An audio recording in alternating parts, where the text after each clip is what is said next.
Hello students, welcome to RV classes. और इसके पहले लेक्चर में हम लोगों ने क्रिस्टलाइन और एमरफस सॉलिड्स के बारे में पढ़ लिया था और उसके क्लासिफिकेशंस, उसमें क्या डिफरेंसेस दोनों के बारे में पढ़ लिया था। तो आज लेक्चर को आगे बढ़ाते हैं। आज का जो टॉपिक है वो है क्रिस्टल लैटिस। क्रिस्टल लैटिस या इसको एक और नाम से बोला जाता है स्पेस लैटिस। क्रिस्टल लैटिस या स्पेस लैटिस, ठीक है। तो आइए जानते हैं क्रिस्टल लैटिस या स्पेस लैटिस किसको बोलते हैं। जैसे क्रिस्टल लैटिस का मतलब है, लैटिस का मतलब ही होता है, lattice is an arrangement. Basically it is an arrangement, एक अरेंजमेंट को ही हम बोलते हैं लैटिस। अब जैसे मान लीजिए, इसको और अच्छे तरीके से समझते हैं, आप एक 3D स्पेस लीजिए। 3D स्पेस मतलब जैसे ये 3D है, पूरा चारों तरफ से क्या है 3D स्पेस है। उस 3D स्पेस में कुछ पॉइंट्स को आप रेगुलर पैटर्न में अरेंज करिए, ठीक है। एक 3D स्पेस लीजिए और वहां पे कुछ पॉइंट्स को रेगुलर पैटर्न या रेगुलर इंटरवल पे क्या करिए, अरेंज करिए। उसी रेगुलर अरेंजमेंट या उसी रिपीटेशन ऑफ अरेंजमेंट को हम बोलते हैं लैटिस। जैसे मान लीजिए हम यहाँ पे एक पॉइंट लिए, ये एक पॉइंट लिए, ये एक पॉइंट लिए, ये एक पॉइंट लिए, ये एक पॉइंट लिए, ये, ठीक है। फिर इसी को हम और ले लेंगे, यहाँ यहाँ यहाँ यहाँ यहाँ यहाँ यहाँ यहाँ यहाँ, ठीक है। तो हम एक 3D स्पेस लिए और 3D स्पेस में कुछ पॉइंट्स लिए और उसको एक रेगुलर अरेंजमेंट या रेगुलर पैटर्न में क्या कर रहे हैं, सजा दे रहे हैं। उसी को हम बोलते हैं लैटिस। अब देखिए रेगुलर अरेंजमेंट क्या है, ये देखिए ऐसे एक रेगुलर अरेंजमेंट दिख रहा होगा आपको, एक लाइन ये, एक लाइन ये, एक लाइन ये, एक लाइन ये, या आप ऐसे करते हैं एक लाइन ये, या आप कह सकते हैं ये, फिर एक इधर से ये, फिर एक उसके आगे से ये। तो किसी भी 3D स्पेस में आप खूब ढेर सारा पॉइंट लीजिए या कुछ भी लीजिए और उसको एक रेगुलर पैटर्न में क्या करिए, अरेंज करिए। इसी चीज को हम बोल सकते हैं लैटिस। लैटिस बेसिकली एक अरेंजमेंट होता है पॉइंट्स का, ठीक है। अब जो पॉइंट्स, जिन पॉइंट को हम अरेंज कर रहे हैं, जैसे ये जो पॉइंट है, इस पॉइंट को जो हम अरेंज कर रहे हैं इसको बोलते हैं लैटिस पॉइंट। इन्हीं पॉइंट को बोलते हैं लैटिस पॉइंट, ठीक है। क्लियर है। लैटिस या क्रिस्टल लैटिस का मतलब यही है कि आप एक 3D स्पेस में खूब ढेर सारा पॉइंट लिए, एटम लिए, आयन लिए, चाहे मॉलिक्यूल लीजिए, उन एटम आयन मॉलिक्यूल्स को एक रेगुलर पैटर्न में क्या करिए, अरेंज करिए 3D स्पेस में, ठीक है। और रिपीट करते रहिए। वो जो 3D स्पेस में जो स्ट्रक्चर बन के तैयार हो रहा है उसी को बोलते हैं स्पेस लैटिस या क्रिस्टल लैटिस। ये जो पॉइंट है जिनको आप अरेंज कर रहे हैं उनको क्या बोलते हैं, लैटिस पॉइंट। क्या बोलते हैं, लैटिस पॉइंट।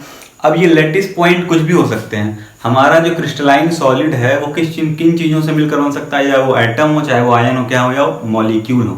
3 चीजों से मिलकर बन सकता है, एटम, आयन और मॉलिक्यूल। तो इसी तरीके से अब जो क्रिस्टलाइन सॉलिड के बारे में ही हमको पढ़ना है। तो यहाँ जो क्रिस्टल लैटिस बन रहा है, इन पॉइंट्स को क्या बोल रहे हैं हम, लैटिस पॉइंट। हर चीज माइंड करते हुए चलिए, नोट करते हुए चलिए। हर पॉइंट को हम क्या बोल रहे हैं, लैटिस पॉइंट। और ये जो लैटिस पॉइंट है वो या तो एटम हो सकता है, या तो मॉलिक्यूल हो सकता है, या तो क्या हो सकता है, आयंस हो सकता है। अब ये जो लैटिस बनकर तैयार हुआ, एक रेगुलर अरेंजमेंट जो बन के तैयार हुआ है, वो एटम का भी हो सकता है, आयंस का भी हो सकता है, मॉलिक्यूल्स का भी हो सकता है। इतना चीज क्लियर है। अगर मैं बोलूं कि ये जिंक का लैटिस है, अगर मैं बोलूं ये सोडियम का लैटिस है, अगर मैं बोलूं ये आयरन का लैटिस है, तो इसका मतलब ये है कि ये जो लैटिस पॉइंट हैं वो किनके हो जाएंगे, जिंक के हो जाएंगे। आयरन का बोलूंगा तो ये लैटिस पॉइंट किसके हो जाएंगे, आयरन के हो जाएंगे। सोडियम का बोलूंगा तो ये लैटिस पॉइंट किसके हो जाएंगे, सोडियम के हो जाएंगे। अब हम बोले कि ये जिंक जो है, वो जिंक का जो लैटिस है वो सारे एटम से मिलकर बने हैं, तो ये जो लैटिस पॉइंट है सारा क्या हो जाएगा, एटम हो जाएगा। अगर बोले आयन से मिलकर बने हैं तो लैटिस पॉइंट सारा क्या हो जाएगा, आयंस हो जाएगा। अगर हम बोले कि ये जो सोडियम का लैटिस है वो मॉलिक्यूल से मिलकर बना है, तो सारे जो लैटिस पॉइंट है वो क्या हो जाएंगे, मॉलिक्यूल। तो लैटिस का मतलब ही है, लैटिस एक बेसिकली क्या होता है, एक अरेंजमेंट होता है, एक 3D अरेंजमेंट होता है, जिसमें जो लैटिस पॉइंट होते हैं वो अपने आप को बारी बारी से क्या करते हैं, रिपीट कर सकते हैं, या रेगुलर अरेंजमेंट पे क्या होते हैं, रिपीट होते हैं 3D स्पेस। इतनी चीजें आपको क्या हो गई हैं, क्लियर हो गई। अब जो यहाँ पे जो लैटिस पॉइंट हैं उनको अगर आप एक स्ट्रेट लाइन से सबको जोड़ते जाइए, स्ट्रेट लाइन से जोड़ते जाइए, तो एक ज्योमेट्री तैयार होती है, वो एक क्रिस्टल लैटिस या लैटिस की क्या तैयार होती है, ज्योमेट्री। जैसे इसको ऐसे हमको नहीं समझ में आ रहा है ये क्या चीज है, क्या बना है, तो अगर हम इन सबको एक स्ट्रेट लाइन से जोड़ दें, इसको ऐसे जोड़ दें, इसको ऐसे जोड़ दें, इसको ऐसे जोड़ दें, सबको जोड़ते जा रहे हैं, सबको स्ट्रेट लाइन से क्या कर दिया हम, जोड़ दिए, एक स्ट्रेट लाइन सबको जोड़ते जा रहे हैं, जोड़ते जा रहे हैं, तो आपको जो एक ज्योमेट्री दिखाई देगी वो किसी की ज्योमेट्री होगी, वही लैटिस की ज्योमेट्री होगी, अगर हम सबको क्या करते हैं स्ट्रेट लाइन से जोड़ते हैं। ठीक, तो यहाँ पे आपको बेसिकली क्या दिखाई दी, अब एक ज्योमेट्री दिखाई दे रही है कि आपको ये क्या बन रहा है, क्यूब का लैटिस बन रहा है, एक क्यूब है, फिर दूसरा क्यूब है, फिर तीसरा क्यूब है, फिर आगे चौथा क्यूब आएगा, फिर पांचवा क्यूब आएगा, ऐसे क्या हो रहा है, धीरे धीरे ज्योमेट्री को बढ़ रही है। तो फिर से सारी चीज़ों को रिपीट करते हैं, किसी भी 3D स्पेस में आप जो पॉइंट हैं उन पॉइंट को अगर रेगुलर अरेंजमेंट में रखेंगे तो उसी को चीज को क्या बोलते हैं, लैटिस बोलते हैं। अब ये जो पॉइंट हैं उनको हम क्या बोलते हैं, लैटिस पॉइंट बोलते हैं। ये लैटिस पॉइंट एटम भी हो सकते हैं, आयंस भी हो सकते हैं और मॉलिक्यूल्स भी हो सकते हैं। इतनी चीज क्लियर है। अगर हम बोलें कि ये जिंक के एटम का लैटिस बना हुआ है तो ये सारे पॉइंट्स जिंक के क्या हो जाएंगे, एटम हो जाएंगे। सोडियम को बोलेंगे तो सोडियम के एटम हो जाएंगे। अब इन पैटर्न, इन पॉइंट्स को जब आप एक स्ट्रेट लाइन से सारे पॉइंट्स को जोड़ेंगे, ऐड करेंगे, तो आपको एक पूरी ज्योमेट्री तैयार होती हुई दिखाई देगी कि एक्चुअली ये किस शेप या किस स्ट्रक्चर का ये ज्योमेट्री बन रहा है। तो इतनी चीजें हो गई आपको क्लियर। तो लैटिस पॉइंट है हमारा। लैटिस पॉइंट कुछ भी हो सकता है, वो किस किन चीजों से, वो चाहे वो एटम हो, चाहे वो आयन हो, चाहे वो क्या हो, मॉलिक्यूल हो, वो लैटिस पॉइंट यहाँ पे कुछ भी हो सकता है। तो आपको lattice point, lattice crystal lattice और स्पेस लैटिस क्या हो गया, क्लियर है। इतनी चीजें क्लियर हो गई। अब इसका एक डेफिनेशन भी लिख लेते हैं, क्रिस्टल लैटिस स्पेस लैटिस का डेफिनेशन क्या है।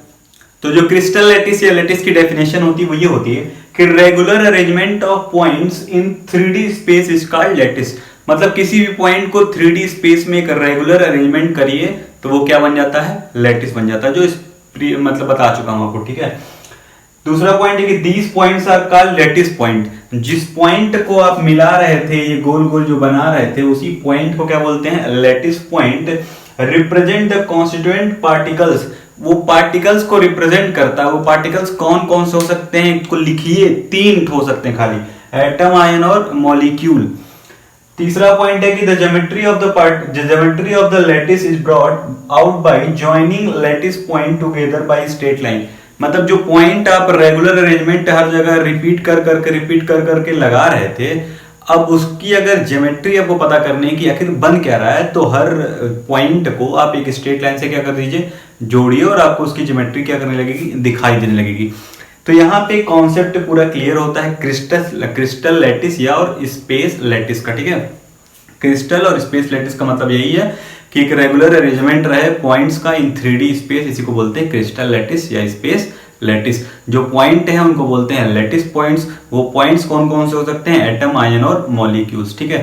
तो यहाँ पे क्रिस्टल लैटिस और स्पेस लैटिस खत्म होता है। आते हैं नेक्स्ट, इसी के बाद जो जस्ट टॉपिक है वो है यूनिट सेल। यूनिट सेल पे आते हैं। आइए देखते हैं यूनिट सेल का मतलब क्या है। यूनिट सेल वो होता है किसी भी क्रिस्टल की वो सबसे छोटी यूनिट, या किसी भी स्पेस लैटिस की वो सबसे छोटी यूनिट, या किसी भी लैटिस की वो सबसे छोटी यूनिट जो अपने आप को बार बार लगातार रिपीट करके उस क्रिस्टल को 3D अरेंजमेंट में खूब बड़ा बना देता है, उसी को बोलते हैं यूनिट सेल। ठीक है।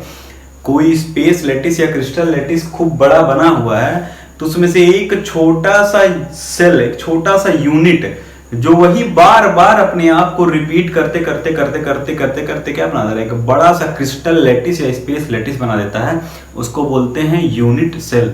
जैसे मान लीजिए आपके घर में दीवार है, जैसे आप चारों तरफ देखिए, इमेजिन करिए दीवार बना हुआ है, प्लास्टर लग गया बाद में ना, प्लास्टर हटा के, तो देखिए जो उसमें उस पूरे एक फ्रेम जो एक दीवार है, उस पे सबसे छोटी यूनिट क्या है जो बार बार अपने आप को रिपीट किया और वो दीवार बन गया है, तो आता है वो ब्रिक्स। वो ईंटें जो हैं वो बार बार एक के ऊपर अगल बगल दाएं बाएं चाहे वो चारों तरफ वो ईंटें अपने आप को क्या किए, रिपीट किए हैं, रिपीट करके एक बड़ा सा दीवार बना दिए, एक बड़ा सा क्रिस्टल लैटिस बना दिए, बड़ा सा स्पेस लैटिस बना दिए हैं। तो उस क्रिस्टल लैटिस, उस स्पेस लैटिस की वो सबसे छोटी यूनिट जो अपने आप को बार बार लगातार रिपीट करके उस क्रिस्टल लैटिस को बना दिए, उसी को बोलते हैं यूनिट सेल। फॉर एग्जाम्पल देखते हैं, जैसे एक दिन की बात करें, एक 24 घंटे की बात करें, तो उसमें एक 24 घंटा एक क्रिस्टल लैटिस है, एक स्पेस लैटिस है। वो कौन सी छोटी सी यूनिट है जो एक दिन को बना दे रही है बार बार रिपीट करके? तो घंटा, मतलब घंटा, आवर मतलब घड़ी बार टिक टिक टिक टिक। तो वो जो घंटा है वो बार बार अपने आप को रिपीट कर रहा है, 1 घंटा, 2 घंटा, 3 घंटा, 4 घंटा, 5 घंटा, बार बार रिपीट करके 24 घंटा होने पे हम क्या बोल देते हैं? एक दिन क्या हो गया? खत्म हो गया। तो उस 24 घंटे में कौन सी सबसे छोटी यूनिट थी? तो आप बोल सकते हैं घंटा, या मिनट बोल सकते हैं, या सेकंड बोल सकते हैं। वो सबसे छोटी यूनिट जो अपने आप को बार बार रिपीट कर रही है, 1 सेकंड, 2 सेकंड, 3 सेकंड, 4 सेकंड, वही एक एक सेकंड जो है बार बार क्या हो रहा है? रिपीट हो रहा है। और एक पूरा मिनट, एक पूरा घंटा, एक पूरा 24 घंटा, एक पूरा साल बना दे रहा है, उसी को बोलते हैं यूनिट सेल। जो सबसे छोटी यूनिट जो बार बार रिपीट करके कुछ बड़ा बना देता है, उसी को बोलते हैं यूनिट सेल। ठीक है, जैसे यहाँ पे एक एग्जांपल हम बनाए थे अभी कि एक इस तरीके का हम बनाए थे पॉइंट, जिसको बोलते हैं लैटिस पॉइंट। आपको याद आ रहा होगा, तो इसको मैं फिर से दिखा देता हूं आपको। ठीक है, अब इनको ज्वाइन करने पे बन जाता था एक इसकी ज्योमेट्री। ठीक है,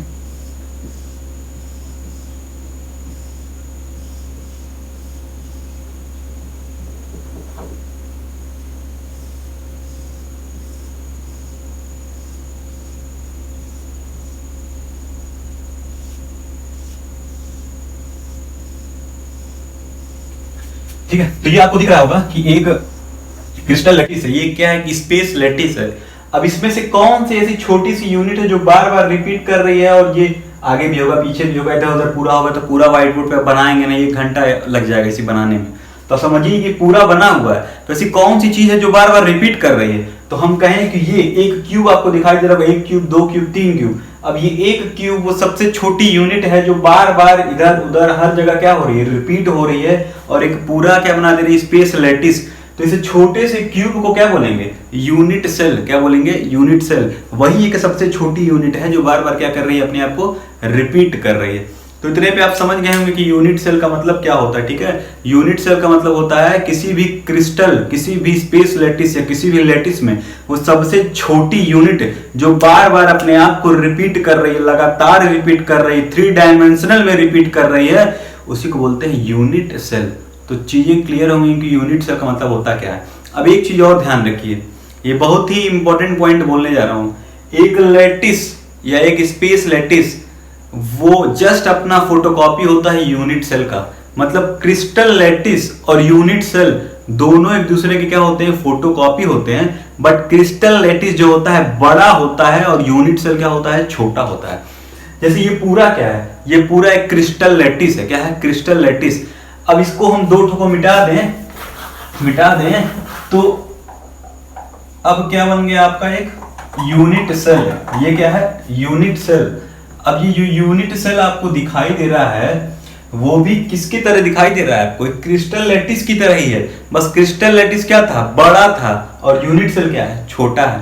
तो क्रिस्टल लैटिस जस्ट फोटोकॉपी होता है अपना यूनिट सेल की तरह, या यूनिट सेल जस्ट फोटोकॉपी होता है क्रिस्टल लैटिस की तरह। बट क्रिस्टल लैटिस बड़ा होता है और यूनिट सेल क्या होता है? छोटा होता है। आप कह सकते हैं कि क्रिस्टल लैटिस बड़ा होता है किससे? यूनिट सेल से। और दोनों एक दूसरे के क्या होते हैं? फोटोकॉपी। ठीक है, फोटोकॉपी। ठीक है, तो यूनिट सेल और क्रिस्टल लैटिस एक ही जैसे होंगे। जैसे ये दीवार जो आपके रूम में है, अगर उसका वो प्लास्टर हटा दें तो वो जो ईटा है, देखिए सब ईटा एक ही जैसा। वो जो बड़ा वाला बन रहा है उसका भी डिजाइन क्या है? एक ईटे की ही तरह है। बट उसमें का ईटा क्या है? कि यूनिट सेल है, और वो पूरा क्या है? कि क्रिस्टल लैटिस है। ठीक है, इतनी चीजें क्लियर हो गई। यूनिट सेल कभी अकेला नहीं होगा। जैसे यूनिट सेल ये आपको दिखा रहा हूं मैं अकेला ना, तो यूनिट सेल अकेला होता नहीं है। इसके पीछे भी यूनिट सेल होगा, इसके इधर भी होगा, इसके ऊपर भी होगा, इसके नीचे भी होगा। चारों तरफ 3 डायमेंशनल में यूनिट सेल, अब एक तो यूनिट सेल क्या होगा? उसके आगे अगल बगल जुड़ा होगा। ठीक है, जैसे ये अगर यूनिट सेल है तो अकेला नहीं होगा, इसके पीछे भी यूनिट सेल, इसके इधर भी यूनिट सेल, इसके इधर भी यूनिट सेल, इसके इधर भी यूनिट सेल, इसके ऊपर भी यूनिट सेल, इसके नीचे भी यूनिट सेल। तो यूनिट सेल को आप कभी अकेला मत समझिएगा, ये समझाने के लिए बनाया जाता है इसको अकेला। ठीक है, अब यूनिट सेल की डेफिनेशन देख लेते हैं। तो जो यूनिट सेल की डेफिनेशन है वो ये है कि unit cell the smallest portion of the crystal lattice which on repeating in 3 dimensional generates the entire crystal. ठीक है, वो स्मॉलेस्ट यूनिट, वो smallest portion of the crystal जिसको बार बार 3 डायमेंशनल में रिपीट करने से वो पूरा क्रिस्टल तैयार हो जाता है, उसको क्या बोलते हैं? Unit cell. ठीक है, ए यूनिट सेल में भी referred as the smallest picture of the lattice. ठीक है, अब एक बड़ा सा अगर लैटिस है, स्पेस लैटिस या क्रिस्टल लैटिस है, तो उसका छोटा सा जो यूनिट सेल होगा, जो छोटा सा पोर्शन होगा, वो एक पूरे क्रिस्टल का क्या हो सकता है? एक छोटा सा क्या है? फोटो है, पिक्चर है। ठीक है, और ये ध्यान रखिएगा क्रिस्टल लैटिस एक फोटोकॉपी ही है अपने यूनिट सेल का। ये यूनिट सेल फोटोकॉपी है क्रिस्टल लैटिस का, बट यूनिट सेल छोटा होता है और क्रिस्टल लैटिस क्या होता है? बड़ा होता है। तो यहाँ पे 2 चीजें क्लियर हो गई। एग्जाम्पल में आप जान सकते हैं यूनिट सेल का कि रूम क्या है आपका? क्रिस्टल लैटिस है। देखिए चारों ओर क्रिस्टल लैटिस है और उसमें का ईटा जो ब्रिक्स है वो क्या है आपका? बोलिए क्या है? वो यूनिट सेल है। जैसे आपके घर में अगर वो लगा होगा, विंडो खिड़की होगा, तो अगर बड़ा खिड़की होगा तो उसमें छोटे छोटे पार्ट में डिवाइड होगा खिड़की। ठीक है, तो वो जो छोटा छोटा अगर सब इक्वल साइज का है तो वो छोटा छोटा क्या है? यूनिट सेल है। और वो पूरा खिड़कियां क्या है आपका? एक वो है क्रिस्टल लैटिस है या स्पेस लैटिस है। तो इतनी चीजें क्लियर हो गई ना कि स्पेस लैटिस, क्रिस्टल लैटिस और यूनिट सेल क्या होता है? क्लियर हो गया। अब यूनिट सेल के बारे में और जानते हैं थोड़ा। अब यहाँ पे यूनिट सेल के पैरामीटर्स के बारे में देख लेते हैं। जैसे मान लीजिए कि एक मैंने यूनिट सेल बनाया,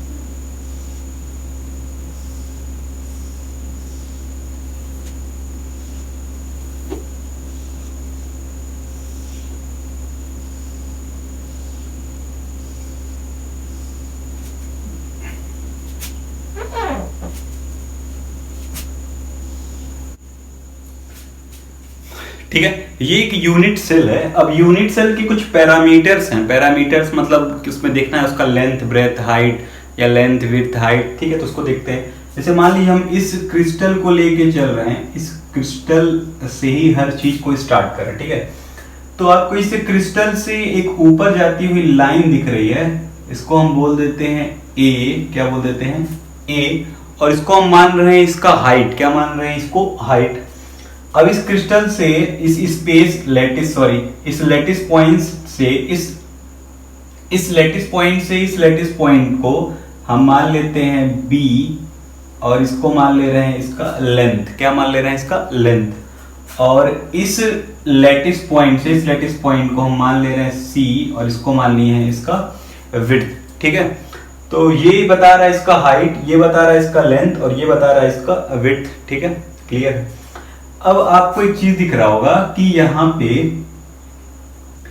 A और C के बीच में, या A और मान लेते हैं पहले A और B के बीच में आपको एक एंगल दिखाई दे रहा होगा। इस एंगल को हम मान ले रहे हैं गामा। क्या मान ले रहे हैं? गामा। इसी तरह A और C के बीच में एक एंगल दिखाई दे रहा होगा, इसको हम मान ले रहे हैं बीटा। और B और C के बीच में एक दिखाई दे रहा होगा एंगल, इसको हम मान ले रहे हैं अल्फा। ठीक है, तो आपको एक चीज क्लियर हो गई होगी कि ये एक यूनिट सेल है। इस लैटिस पॉइंट से इस लैटिस पॉइंट को इसको हम हाइट मान लिए, इस लैटिस पॉइंट से इस लैटिस पॉइंट को इसका हम क्या मान लिए? लेंथ मान लिए। और इस लैटिस पॉइंट से इस लैटिस पॉइंट को हम क्या मान लिए? उसका विड्थ मान लिए। अब एक चीज और ध्यान देना है आपको कि ये जो A और B में एंगल बन रहा है, मतलब A और B में जो एंगल बन रहा है उसका नाम है गामा। क्या है? गामा। उसके बाद B और C में जो एंगल बन रहा है उसको हम बोलेंगे, B और C में जो बन रहा है उसको बोलेंगे अल्फा, और जो A और C में बन रहा है उसको बोलेंगे बीटा। ठीक है, तो देखिए याद करने का तरीका क्या है कि A B, और आपको याद है कि A B C, मतलब अब कुछ और आना चाहिए था लेकिन नहीं, A B जैसे इसको बोल सकते हैं अल्फा, बीटा, गामा। तो A B gamma, B C आ रहा है तो अल्फा ले लीजिए, A छूट रहा है तो अल्फा। अब A C आ रहा है तो मतलब B छूट रहा है तो क्या हो गया? बीटा। ठीक है, ऐसे याद रख सकते हैं कि B और C में क्या छूट रहा है? ए छूट रहा है, तो ए से क्या आता है अल्फा, तो अल्फा रख लिए। ए और सी, तो बी छूट रहा है, बी से क्या होता है बीटा, तो बीटा मान लीजिए, और जो बचा हो क्या हो गया गामा। तो ये चीज आपकी खुल गई, यही पैरामीटर होता है। ये 3 एज होते हैं यूनिट सेल के, ठीक है, ए बी और सी, जो तीनों के लेंथ ब्रेथ और हाइट के बारे में बताते हैं। और ये कुछ एंगल हैं, वो आप हम बता दिए कि ए और बी के बीच में हम गामा मानेंगे, बी और सी के बीच में अल्फा मानेंगे, और ए और सी के बीच में क्या मानेंगे बीटा मानेंगे। तो यही कुछ पैरामीटर्स हैं यूनिट सेल के। इसको भी आगे चल के और क्लासेस में बाद डिस्कस होगा, बट अभी आपको इतना ही जानना है, इतना ही आप जानिए कि यूनिट सेल है और ये है वो, ठीक है। यूनिट सेल बनाने का तरीका भी सीख लीजिए। जैसे एक लीजिए, एक लेटिस पॉइंट यहाँ, एक लेटिस पॉइंट उसके सामने, एक लेटिस पॉइंट इसके नीचे, एक लेटिस पॉइंट उसके नीचे, इन सब के बीच में एक लेटिस पॉइंट, फिर उसी के नीचे, फिर उसी के सामने, और फिर इसके वाले के सामने। इसको जोड़ लीजिए, इसको जोड़ लीजिए, इसको जोड़ लीजिए, इसको जोड़ लीजिए, इसको जोड़ लीजिए, इसको जोड़ लीजिए, इसको जोड़ लीजिए, इसको जोड़ लीजिए, फिर ये लाइन जोड़ दीजिए, ये लाइन जोड़ दीजिए, ये लाइन जोड़ दीजिए, ये लाइन जोड़ दीजिए, ठीक है। तो आपको ये बन गया, एक क्यूब बन गया, ठीक है। कुछ लोग ऐसे ही बना सकते हैं आराम से, एक स्क्वायर बनाइए, इसी के बीच में और स्क्वायर बना दीजिए और जोड़ दीजिए, सारा लाइन हो गया, ठीक है। सेम चीज है, इसको क्या बोलते हैं यूनिट सेल। और इसी की तरह cube cube cube cube cube cube पूरा जोड़ देंगे तो क्या बन जाएगा क्रिस्टल लेटिस या स्पेस लेटिस। तो ये पैरामीटर ऑफ यूनिट सेल थे। अब कहानी को और आगे बढ़ाते हैं। तो फर्दर यूनिट सेल को डिवाइड किया गया 2 पार्ट में। यूनिट सेल 2 पार्ट में डिवाइड होता है, एक को बोलते हैं प्रिमिटिव, क्या बोलते हैं प्रिमिटिव, और दूसरे को बोलते हैं नॉन प्रिमिटिव, क्या बोलते हैं नॉन प्रिमिटिव। प्रिमिटिव का एक और नाम है, इसको बोलते हैं सिंपल, क्या बोलते हैं सिंपल, प्रिमिटिव यूनिट सेल या सिंपल यूनिट सेल। इसी तरह नॉन प्रिमिटिव को बोलते हैं सेंटर्ड, क्या बोलते हैं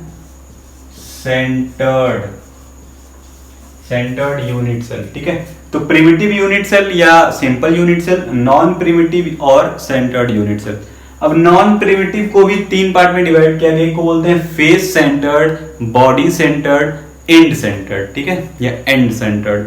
तो यूनिट सेल 2 पार्ट में डिवाइड हुए, प्रिमिटिव और नॉन प्रिमिटिव। नॉन प्रिमिटिव फिर 3 पार्ट में डिवाइड हुआ, फेस, बॉडी और एंड सेंटर्ड में, ठीक है। तो अब बारी बारी से देखते हैं कि प्रिमिटिव क्या होता है, नॉन प्रिमिटिव क्या होता है और ये तीनों क्या होते हैं। तो जो हमारा पहला पार्ट है वो है primitive unit cell. Primitive unit cell का मतलब यही है कि the unit cell in which the constituent particles are present only at the corner. Constituent particles का मतलब एटम, आयन या मॉलिक्यूल्स, वो सिर्फ और सिर्फ कहां प्रेजेंट होंगे, कॉर्नर पे, ओनली एट द कॉर्नर, मतलब उस यूनिट सेल के कॉर्नर पे सिर्फ और सिर्फ मौजूद होंगे। जैसे मान लीजिए अगर हमें एक यूनिट सेल बना है,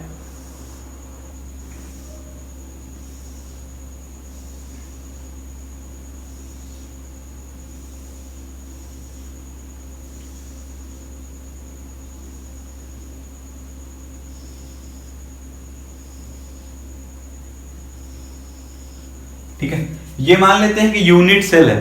तो प्रिमिटिव यूनिट सेल तब इसको बोलेंगे जब the unit cell in which the constant particles present only at the corner. अच्छा, आपको इस यूनिट सेल में कितने कॉर्नर दिखाई दे रहा है? अच्छा, जैसे यूनिट सेल एक क्यूब है, क्यूब मतलब ये आपका रूम, जिस रूम में बैठे हैं उसी को इमेजिन करिए, पूरा रूम आपका क्या है, क्यूब। अब देखते हैं इसमें कितने कॉर्नर है।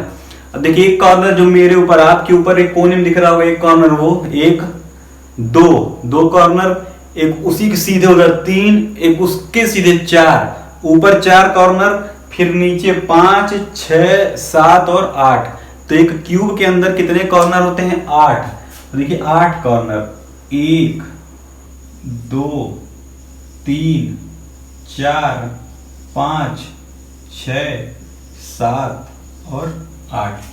तो एक यूनिट सेल के अंदर भी कितने कॉर्नर हैं, 8 कॉर्नर हैं, या बोल सकते हैं 8 लैटिस पॉइंट हैं। क्या है, लैटिस पॉइंट। याद आ रहा है ना, इन्हीं लैटिस पॉइंट को जब मिलाए हैं तो क्या बना है, ज्योमेट्री। इस बार लैटिस पॉइंट में बाद में बनाया हूं, ज्योमेट्री पहले बनाया हूं। तो 8 लैटिस पॉइंट या 8 कॉर्नर पे सिर्फ और सिर्फ कॉन्स्टिट्यूएंट पार्टिकल्स मतलब एटम, आयन और मॉलिक्यूल्स हों तो इसको बोलेंगे प्रिमिटिव यूनिट सेल। अब देखिए यहाँ पे सिर्फ और सिर्फ कॉर्नर पे हम बैठाए हैं, इसको चाहे लैटिस एटम मान लीजिए, चाहे आयन मान लीजिए, चाहे मॉलिक्यूल मान लीजिए। तो देखिए एक कॉर्नर पे यहाँ, एक दूसरा कॉर्नर, तीसरा कॉर्नर, चौथा कॉर्नर, 5वां 6वां 7वां 8वां। तो सिर्फ और सिर्फ जब उसके पार्टिकल्स कॉर्नर पे मौजूद हो किसी यूनिट सेल पे तो उसको क्या बोलते हैं, primitive unit cell. The unit cell in which the constituent particles are present only at the corner एक कॉर्नर, दो कॉर्नर, तीन कॉर्नर, चार कॉर्नर, पांच कॉर्नर, छह कॉर्नर, सात कॉर्नर और आठों कॉर्नर। आठों कॉर्नर पे जब एक एक एटम, आयन या मॉलिक्यूल मौजूद होगा, सिर्फ और सिर्फ कहां, कॉर्नर पे, ध्यान रखिए बात को, ओनली एट द कॉर्नर, सिर्फ और सिर्फ कॉर्नर पे बैठा होगा तो उसको बोलते हैं प्रिमिटिव यूनिट सेल। ठीक है, क्लियर हो गया। चलिए, यूनिट सेल कभी अकेला नहीं होता, ठीक है, इसके इधर भी यूनिट सेल होंगे, उधर भी होंगे, पीछे ऊपर नीचे हर जगह होंगे, लेकिन अभी आपको यहाँ पे समझाने के लिए बस एक बनाए हैं। अभी कहानी बढ़ेगी तो चारों तरफ का समझाऊंगा कि चारों तरफ में कैसे कैसे क्या चीज बट रहा होगा। अभी यानी 8 कॉर्नर हैं और आठों कॉर्नर पे सिर्फ और सिर्फ आठों कॉर्नर पे सिर्फ और सिर्फ एटम, आयन या मॉलिक्यूल्स हैं, तो उसको क्या बोलते हैं, प्रिमिटिव यूनिट सेल। अब देखते हैं non primitive. Non primitive unit cell का मतलब ये है कि those unit cell in which the constant particles are present not only at the corners of the unit cell but also at some other position। जैसे primitive unit cell में जैसे इसके पहले सिर्फ और सिर्फ जो एटम, आयन या मॉलिक्यूल्स थे वो सिर्फ और सिर्फ कहां हो रहे थे, कॉर्नर्स पे। 8 लैटिस पॉइंट या 8 कॉर्नर थे तो वहीं वहीं एटम बैठे थे। बट अब नॉन प्रिमिटिव में उन आठों पे तो बैठे रहेंगे, उन आठों पे एटम रहेंगे, हर 8 कॉर्नर पे एटम रहेंगे, आयन रहेंगे या मॉलिक्यूल रहेंगे, लेकिन और कहीं और भी रहेंगे। अब वो कहां रहेंगे, तो नॉन प्रिमिटिव आप देखे थे 3 पार्ट में और डिवाइड था। तो सबसे पहला जो है मान लेते हैं फेस सेंटर्ड, क्या मान लेते हैं,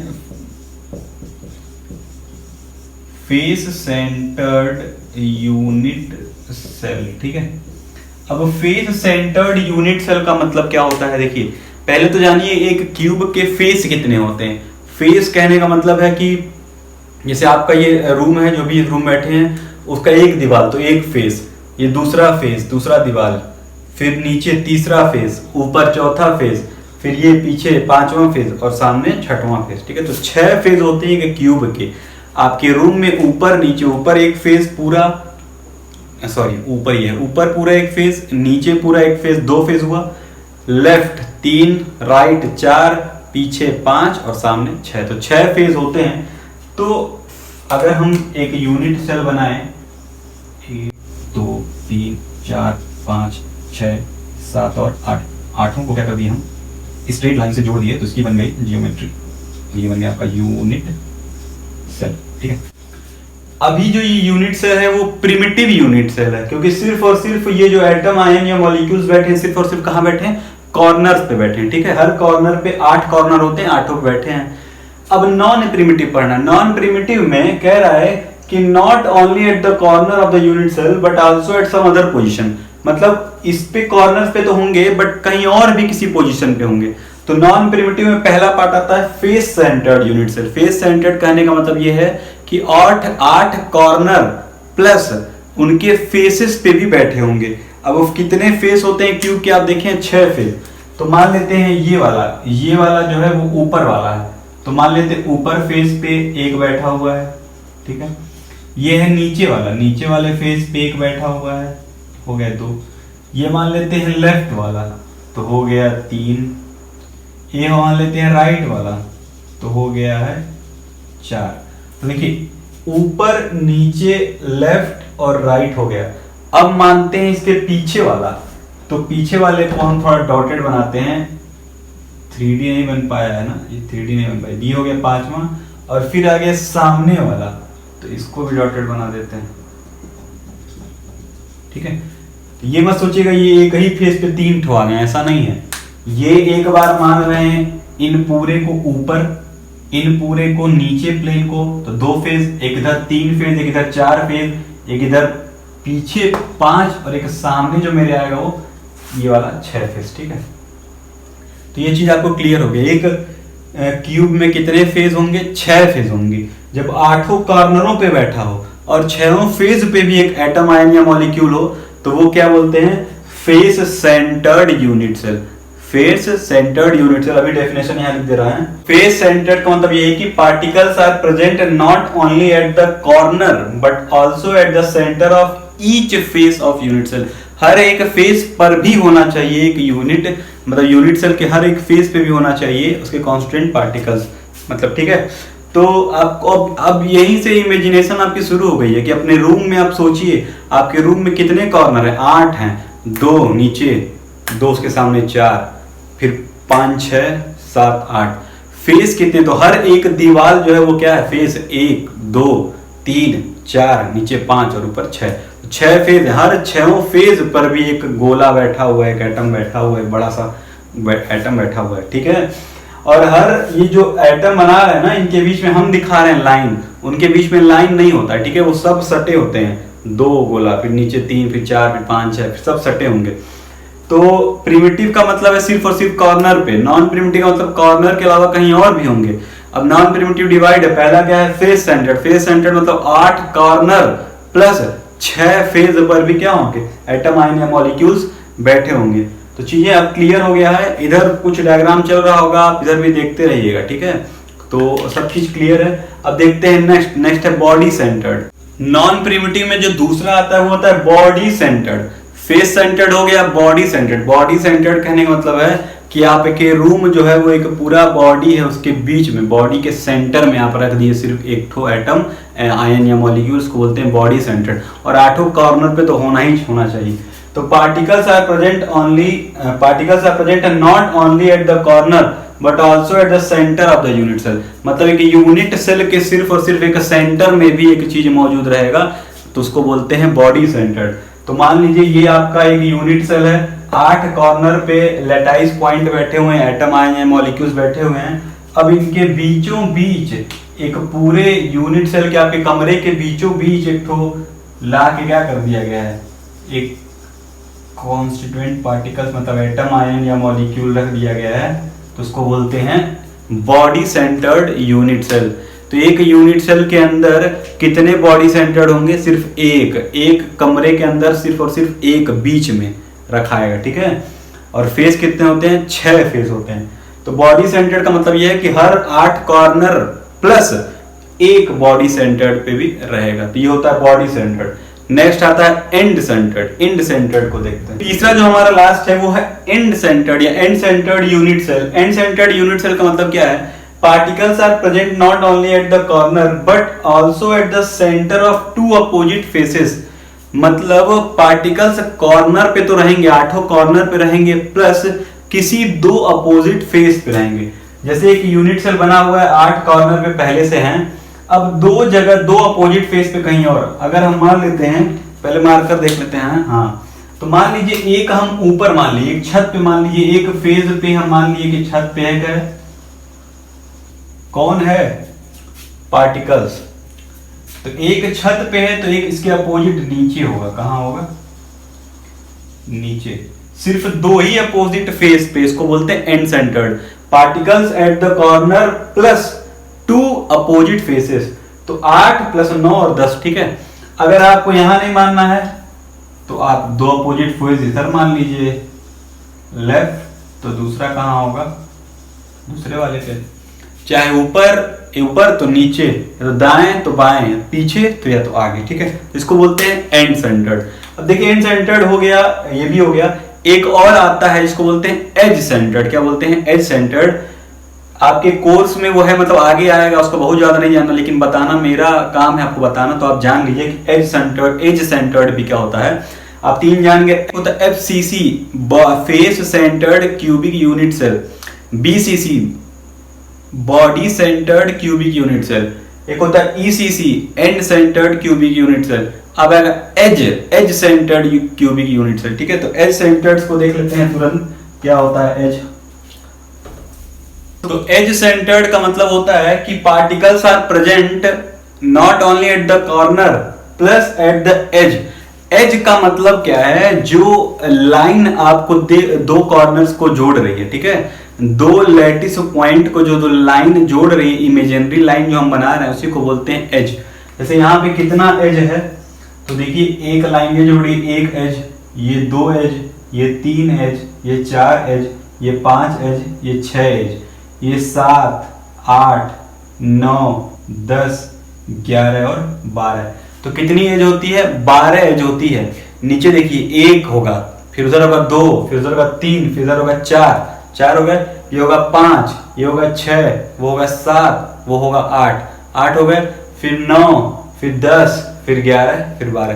तो अपने रूम में भी देख लीजिए, आपको इमेजिन ही तो करना है। कैसे 12 हो रहे हैं? छत वाला देखिए एक लाइन, एक, फिर इधर 2, फिर इधर 3, फिर इधर 4, 4 हो गए। इसी तरह नीचे 5, 6, 7, 8, 8 हो गए। अब इधर देखिए ये जो लाइन है वो 9, इधर 10, उधर 11 और इधर 12। तो जब हर 12 एजों पर भी कौन बैठा हो, पार्टिकल बैठे हो या एटम बैठे हो या आयन बैठे हो, तो उनको बोलते हैं एज सेंटर्ड। सारे 12 एजों पे भी आपको क्या बैठाना पड़ेगा? पार्टिकल्स को। 1, 2, 3, 4, 5, 6, 7, 8, 9, 10, 11। एक कोई छूट रहा है। 1, 2, 3, 4, 5, 6, 7, 8, 9, 10, 11। एक कहाँ छूट रहा है? हाँ, एक ये छूट रहा है, ये वाली लाइन जो गई है 12। ठीक है, तो एज सेंटर्ड का मतलब होता है कि 8 कॉर्नर प्लस 12 एज। ठीक है, तो यहाँ पे primitive, non primitive, FCC, BCC, ECC और एज सेंटर्ड क्या हो गया? खत्म। बीसीसी का मतलब फुल फॉर्म होता है body centred cubic unit cell. फिर एफसीसी का मतलब face centred cubic unit cell. ECC का end centred cubic unit cell. Edge centred cubic unit cell. ठीक है, तो यहाँ पे ये चीजें खत्म हो गई। अब एक छोटी सी एक थ्योरी आती है, मतलब थ्योरी क्या अच्छी थ्योरी है, अच्छी बात है। अच्छा ये बताइए, जितने भी ये लैटिस पॉइंट आपस में हम इमेजिनरी लैटिस पॉइंट जब बना रहे थे, जैसे मान लीजिए ये लैटिस पॉइंट थे, हम लोग 3D स्पेस में लैटिस पॉइंट को क्या किया गया? अरेंज किया गया। अच्छा, अरेंज करने पे जब हम एक लाइन ड्रॉ कर ले रहे थे सबके बीच में, तो हमको हमेशा अभी तक क्या देख रहे थे? हम एक क्यूब बन रहा था। क्या बन रहा था? क्यूब बन रहा था। अच्छा, ये क्या जरूरी है कि जब हम सारे लैटिस पॉइंट को इमेजिनरी लाइन से जोड़ेंगे तो क्यूब ही बने? नहीं, जरूरी नहीं ना है। हाँ, इस चैप्टर में हमको जो सॉलिड स्टेट में पढ़ना है वो सिर्फ और सिर्फ पढ़ना है कि क्यूबिक यूनिट सेल के बारे में, क्यूब के ही बारे में पढ़ना है। बट ये जरूरी नहीं है कि वो जितने बन रहे हैं वो हमेशा क्यूब ही बने। कुछ भी बन सकता है, रेक्टेंगुलर बन सकता है, हेक्सागोनल बन सकता है, ट्रायंगुलर बन सकता है, कुछ भी बन सकता है। तो उन्हीं चीज को एक चार्ट है, उस चार्ट के हेल्प से हम देखेंगे कि कितने तरीके के ये क्यूब के अलावा या क्यूब को लेके कितने तरीके के अरेंजमेंट बन सकते थे। ठीक है, उनके पैरामीटर्स के भी बारे में देखेंगे। मेनली उनके पैरामीटर से ही वो बन रहा है। अगर पैरामीटर्स मतलब अल्फा, बीटा और जो गामा, वो तीनों एंगल अगर बराबर है तो क्यूब बनेगा। एंगल कहीं गड़बड़ा रहा है तो क्यूब नहीं बनेगा। तो उन पैरामीटर्स के ही हेल्प से देखना पड़ेगा कि कितने तरह के यूनिट सेल हमारे और होते हैं। पढ़ना आपको यही है, एफसीसी, बीसीसी, एस सेंटर्ड और end centred, primitive, non primitive. But उसके बारे में भी जानना है, एक अच्छी थ्योरी है वो भी। तो जो एक स्पेस लैटिस या क्रिस्टल लैटिस में हम लैटिस पॉइंट को जब ऐड कर रहे थे, इमेजिनरी लाइन से जोड़ रहे थे, तो हम देखे कि क्यूब बन रहा था। क्यूब बन रहा था और इस चैप्टर में हम लोग को बस क्यूब के बारे में ही पढ़ना है। लेकिन ये आपको जानना बहुत जरूरी है कि सिर्फ और सिर्फ क्यूब ही नहीं बनता है, और भी तरह के शेप बनते हैं। क्यूब बन रहा है, क्यूब बन रहा है, क्यूब बन रहा है, क्यूब बन रहा है, तो वो हो गया क्यूबिक यूनिट सेल। ठीक है, अब जरूरी क्यूब बने, 7 तरह की चीजें बन सकती हैं। वो क्यूबिक भी हो सकता है, टेट्रागोनल भी हो सकता है, ऑर्थोरोम्बिक भी हो सकता है, मोनोक्लिनिक भी हो सकता है, ट्राइक्लिनिक भी हो सकता है, ट्राइगोनल भी हो सकता है और हेक्सागोनल भी हो सकता है। कहीं पे ऑर्थोरोम्बिक यूनिट सेल बन रहा है तो orthorhombic, orthorhombic, orthorhombic, orthorhombic, orthorhombic. तो जो क्रिस्टल लैटिस, वो जो स्पेस लैटिस बनेगा, वो किसका शेप क्या होगा? ऑर्थोरोम्बिक होगा। जिस तरीके से हम लोग क्यूबिक यूनिट सेल बना रहे थे, उस तरीके से 7 तरह के शेप बन सकते हैं। डिपेंड क्या करता है? इनका एक्सियल एंगल और एक्सियल लेंथ। अगर तीनों एक्सियल एंगल एक A equal to B equal to C, length, breadth और हाइट तीनों बराबर है, तो क्या बनेगा? क्यूबिक। प्लस तीनों का एंगल क्या होना चाहिए? 90। तो ये जो दोनों चीजें हैं वो बहुत इंपॉर्टेंट रखती हैं। अगर A equal to B but not equal to C और अल्फा, बीटा, गामा 90 डिग्री है, तो क्या बनेगा? ट्राइगोनल बनेगा। अगर A not equal to B not equal to 3, तीनों जो लेंथ, ब्रेथ, हाइट है वो बराबर नहीं होनी चाहिए, और बट अल्फा, बीटा और गामा 90 डिग्री अगर हो तो क्या बनेगा? ऑर्थोरोम्बिक बनेगा। अगर A not equal to B not equal to C but alpha equal to gamma 90 degree but beta 90 degree अगर नहीं हुआ तो क्या बनेगा? मोनोक्लिनिक बनेगा।